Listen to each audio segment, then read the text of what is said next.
Nolan est un amoureux de la science, ce n'est plus à prouver. Pour son nouveau film, il s'attaque encore à la grande histoire en se basant sur la biographie d'un grand nom scientifique du siècle dernier, Oppenheimer. Nolan oblige, les ambitions techniques sont au rendez-vous, discours conservateur et anti-CGI à l'appui, avec un amour inconditionnel pour la technique et l'IMAX. Serait-ce le retour tant attendu du réalisateur après son capricieux Tenet ?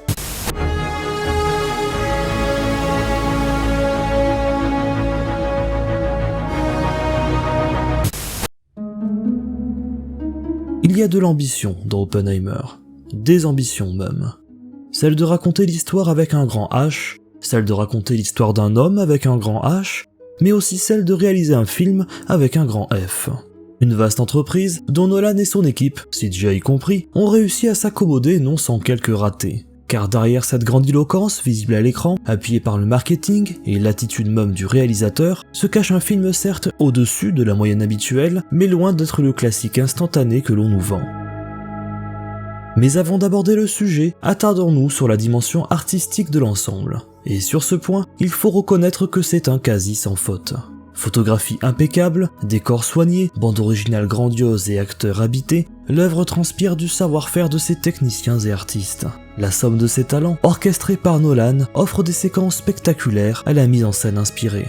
Le recours à l'IMAX et à la pellicule, obsession technophile, apporte un certain souffle appréciable qui aide effectivement le film à se démarquer sur une bonne partie des productions actuelles.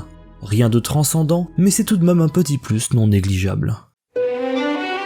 La technique cependant ne fait pas tout.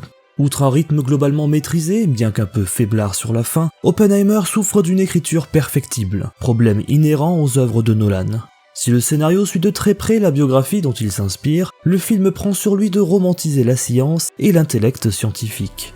Un parti pris réussi sur le plan du ressenti pur, mais qui échoue à accompagner la construction psychologique d'Oppenheimer et de son entourage. Nolan passe en effet à côté de la dramaturgie de ses personnages et ne parvient pas à leur donner chair ou à nous impliquer pleinement à leur côté.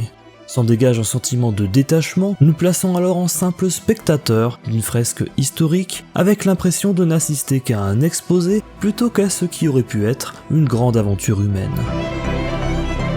Pour autant, Oppenheimer reste une œuvre aux nombreuses qualités, portée par des artisans et des artistes talentueux. Plus qu'un simple film de procès, cette expérience, rehaussée par l'IMAX et par sa narration puzzle efficace, renoue avec un cinéma vecteur de messages et avide de tendre un miroir sur notre monde.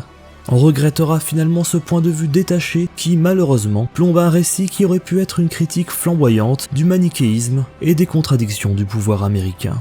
On se contentera donc de cette fresque, ode à la science et à l'inéluctabilité du progrès, qui résonne aussi comme une mise en garde face à des démons du passé toujours aussi vivaces et menaçants. Un grand film, assurément.